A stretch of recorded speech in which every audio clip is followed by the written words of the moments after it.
Hello, Pinoys in NZ.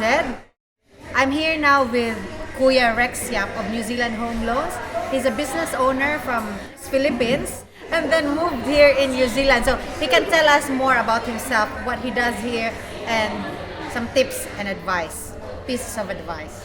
Yes. 14 years ago, okay, ganun ano, we decided to move to New Zealand, leaving behind a lot of things that was working for us, comfort zone and everything. So he was a business owner in Philippines as Yes, well. yes. We were one of the pioneers of the mobile industry, like mobile telecom industry in the Philippines. Particularly in Cebu. In You're from Visayas, Mindanao. So we're appointed as major distributor for Globe and Smart for that area. Lifestyle change, adventure. Like we don't want to keep on asking what if, so we decided to take the plunge. So it's like leaving your comfort zone. So Kuya, when you decided that you want to move from Philippines to New Zealand, how old were you if you don't mind me asking? Secret. Actually, I was 39 years old. So at the verge of 40, when life starts, life begins. Anong tawag doon? Life begins at 40, di ba? And another term? 40, ano sa na? Baby nata. Sorry.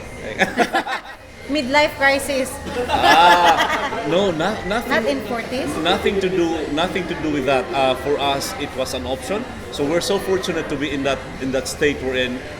And unlike a lot of other Filipinos, they have to do it because they want to do something better, better income, better whatever. For us, it was just an option. And the thing was, I told my wife, because she's the rose, I'm the cactus. I can be planted anywhere, I'll grow, I'll thrive.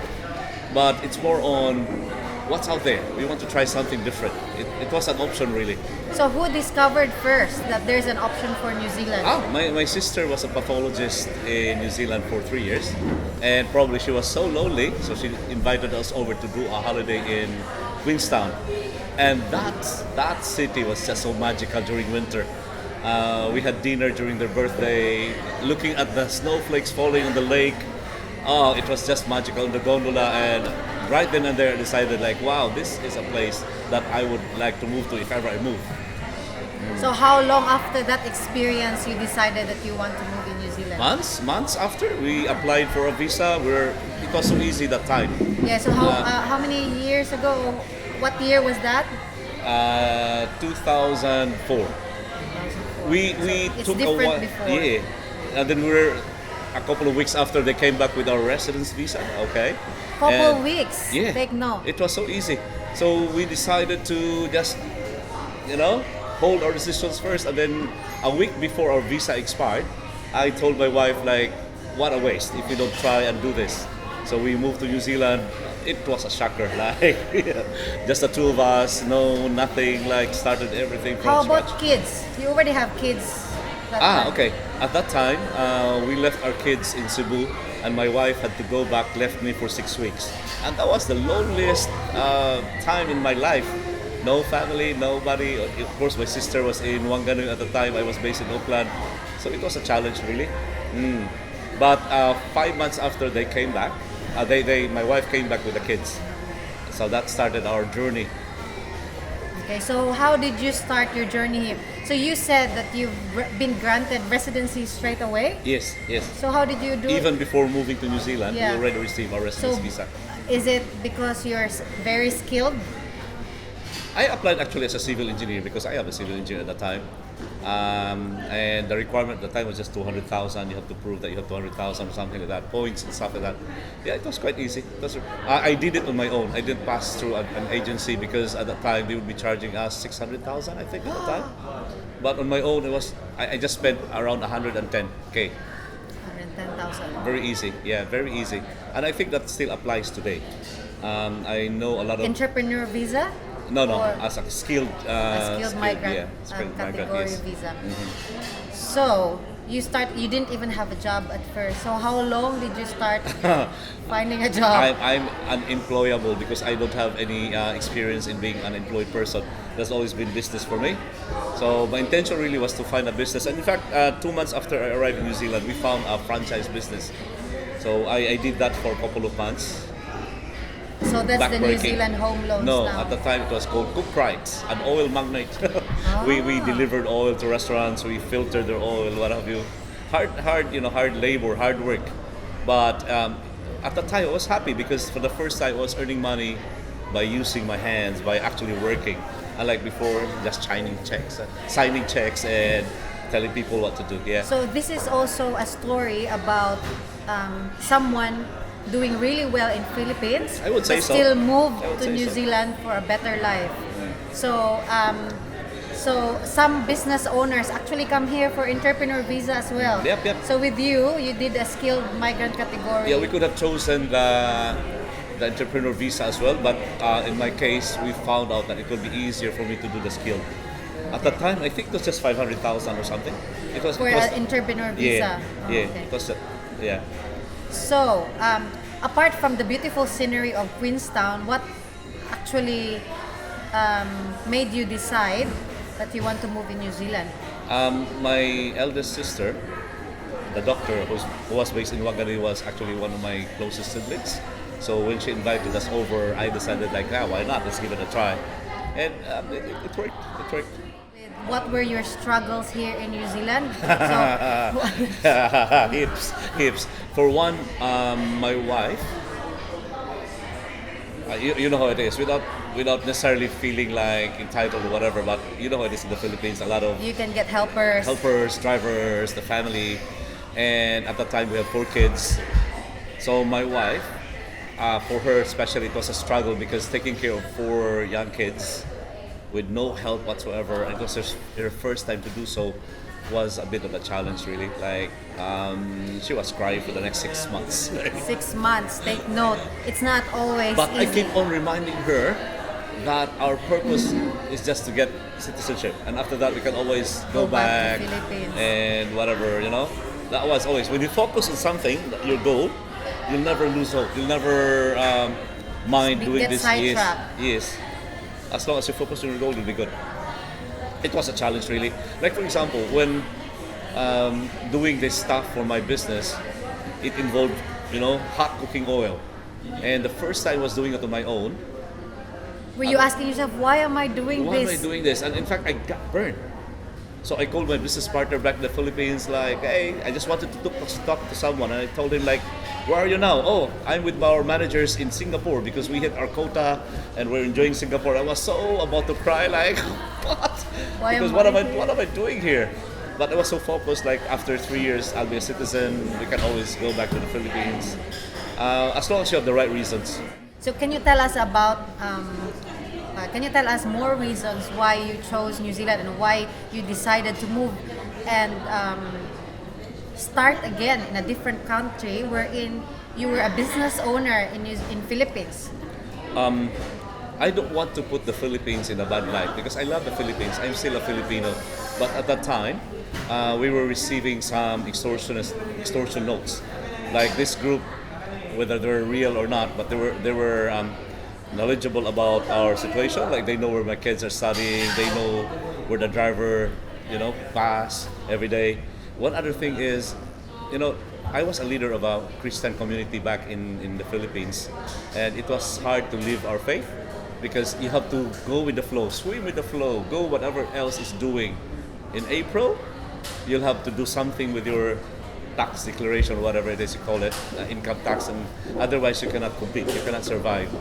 So one thing I noticed in New Zealand, very straightforward, the law is applied across the board. Like the first month we were here, headline news was Helen Clark at that time was a prime minister. Her party was issued a speeding ticket because she was in a hurry going to Wellington, but the police wouldn't hear any of that. She was issued a speeding ticket. Try issuing a speeding ticket to a mayor, even a councillor back in the Philippines, and will be out of her job the following day. But ibahin niyo po si President Duterte na Yun na nga. Yun na nga. Go. sa Davao na Go, yeah. ano siya ng without helmet. Yeah, those are my personal reasons. Again, I'm not trying to say that the Philippines is bad or whatever, but that's my personal experience. It's now, mas maganda nga yung opportunities sa Philippines in terms of business kasi ang daming tao eh. You can sell a plate of money in just a couple of hours. Dito, yung patitong money, baka aabot pa ng 1 week before mabenta, if at all. Labor is expensive. Labor There's expensive. Minimum Yeah, you can't have wage. everything, but I would still choose New Zealand. So apart from that extortions, what else were you thinking why you moved to New Zealand? About the kids or Yeah, it's at that time my kids were so young. Actually, I saw New Zealand as an ideal place to raise a young family. Really ideal. Like you just run from home to the school. Something that's different to what we were experiencing in Cebu. In Cebu, my driver had to drive my kids for an hour just to be able to go to their school. Yeah, and a lot of lahi po, iba rin. So when you came here in New Zealand, Uh-huh. where did you buy a house straight away or Yes, you yes. have rented? Yes. May pera talaga si Kuya. Nagpunta siya dito. No, actually, when I arrived here, when Joanne left me, and I was in Parnell, I was flatting with 4 other Filipinos? No, Brazilian, Japanese, other nationalities, younger ones. The property in Parnell is really nice. It's overlooking the city.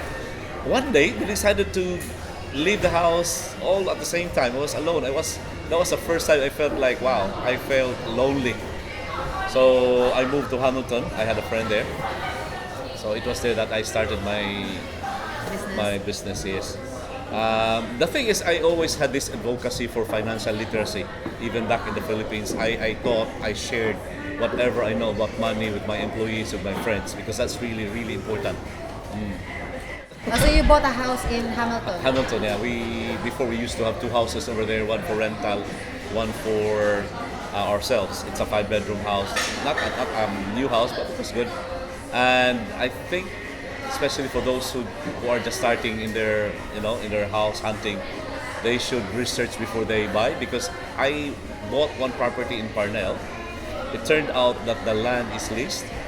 So, in terms of if you don't know what that means, so you better check. If you're buying a property, you better check and you better know what you're doing.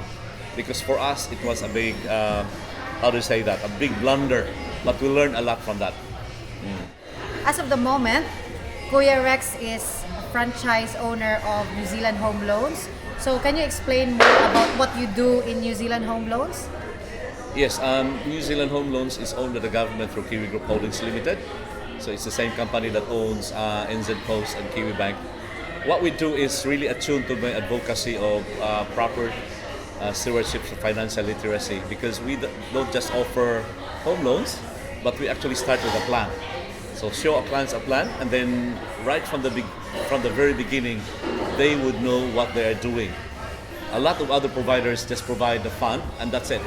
As long as you pay us, that's fine. But for us, it starts with a plan, because you really have to know what you're doing. Having a house could possibly be your biggest investment, and if you don't know what you're doing, you might be harming yourself. It's like a knife. Buying a house is just one of the many assets that you can have. House or shares and stocks, business, whatever it is. These are just part of your asset portfolio. Now, if you don't know what you're doing, you might be harming yourself. We can also discuss what are the differences of owning a property here in New Zealand and in Philippines, because I think we have to inform our kababayans in Pinoys and NZ that actually there's a different culture of how people deal with properties here. Like in Philippines, we buy a property, mostly we live on it and we retire on it. Yeah. It's got a sentimental value, but in here, people use it property ladder. They start Yes. small, they sell after That's right. some improvements. That's right. So the average is 5 years. People Imagine stay in that, their house 5 for 5 years. Yes. There are so many ways of looking at it. By the way, I'm a registered financial advisor. That's not a title in itself. It just says that I'm registered with government, so something is wrong, you can actually, complain to a particular body called the Disputes Resolution Scheme. So it's really about knowing what particular investment that you're trying to achieve. Like having a house. What is your eventual plan? Are you trying to live in it? Are you going to sell it in the next 5 years or whatever it is that you're planning to do? So it's still about having a plan. That's really important. We're still here with Kuya Rex Yap of New Zealand Home Loans, and I would like to ask him more questions because I know there are lots of people there na gustong bumili ng bahay sa New Zealand. I want them to have that, to prepare themselves and to have that goal that someday they can own a house here. So I want to ask him some tips and pieces of advice on how we can achieve that goal and if it's really good to buy a house here in New Zealand. So we'll start with what you do in New Zealand home loans, Kuya. Okay, one of our functions, because I would like to fancy myself as a financial coach, okay, or financial advisor, if you will. Again, as I mentioned in the previous part, we start with a plan, because buying a house should be part of your overall plan. It's not for everyone, by the way. Okay, it's not for everyone.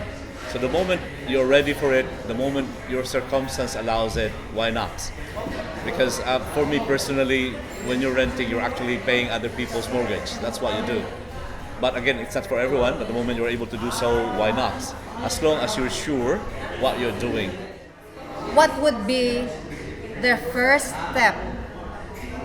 So do they have to assess themselves if it's for them? So how do they assess themselves na if I want to stay here in New Zealand? I know what you mean.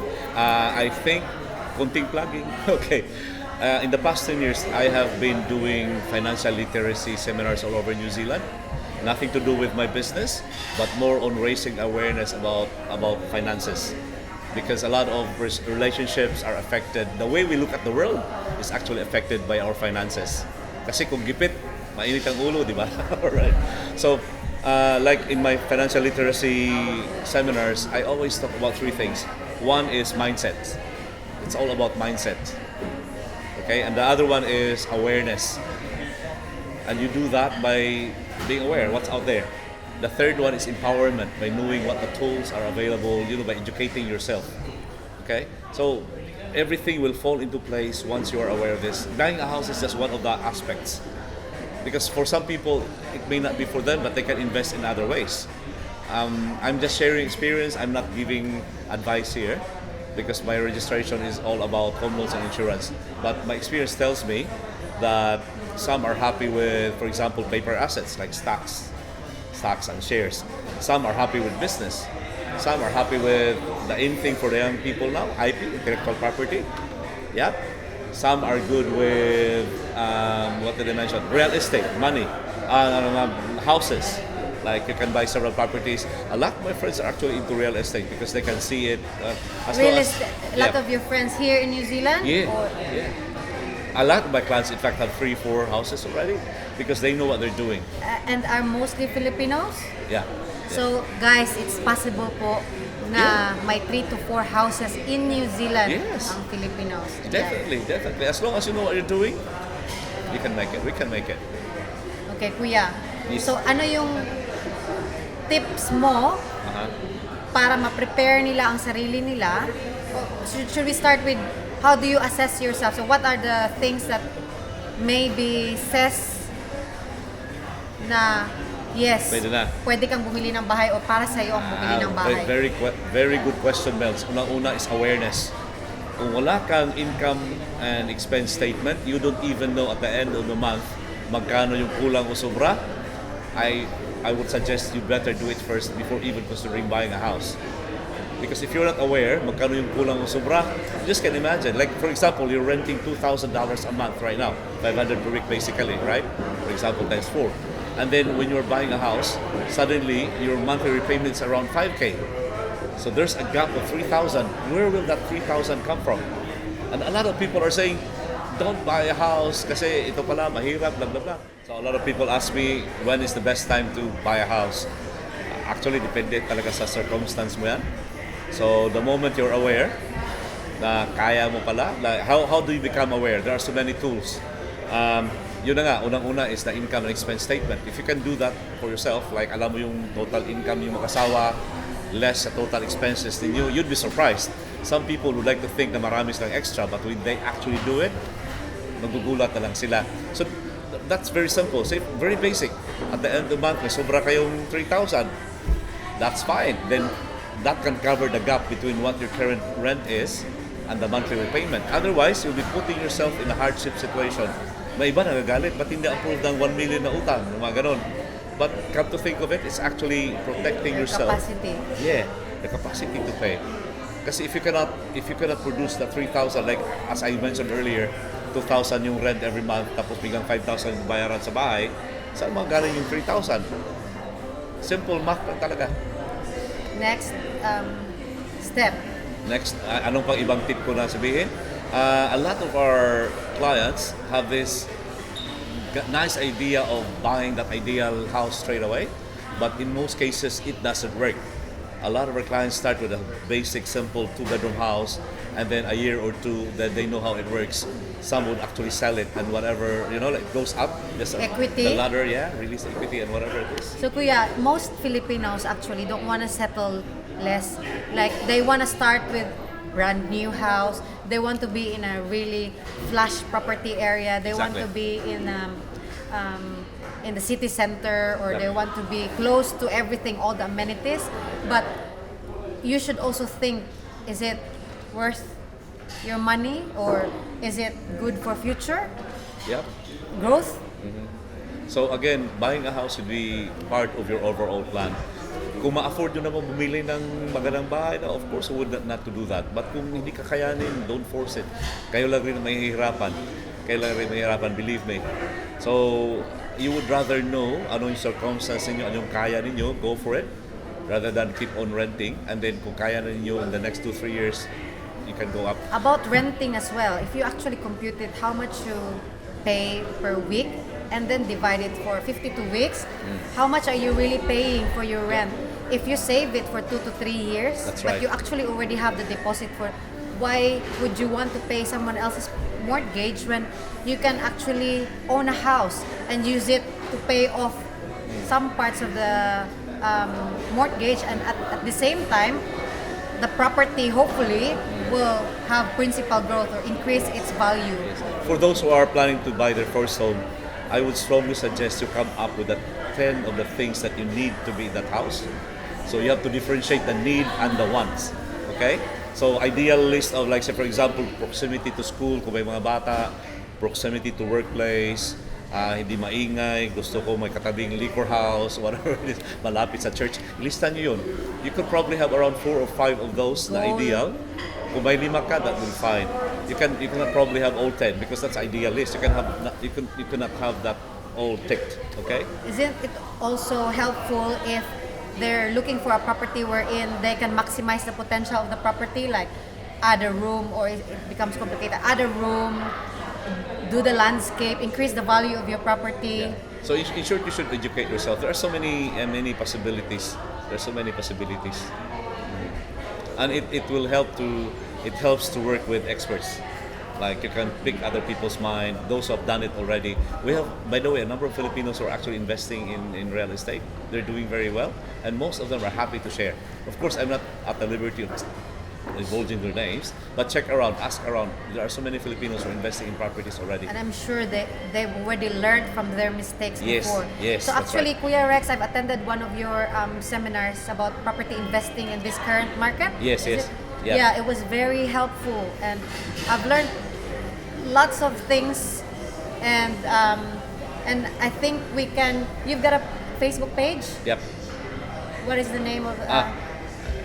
For now, my Facebook page is only for my clients, so it's exclusive to my clients. But I'm planning to come up with a page which will be open to everyone. If you want to apply for a home loan, you can actually contact Kuya Rex Yap on your Facebook Yeah. personal page, Facebook profile account, and inquire, and maybe they can assess your ano yun, Kuya? Assess natin yung situation nila. Situation mo. And then maybe watch out, because Kuya is planning to do financial literacy and Have been doing that, yes. capacity, and also some free seminars with free food. Seminars on buying a house or properties in New Zealand. So sa Pinoys in NZ,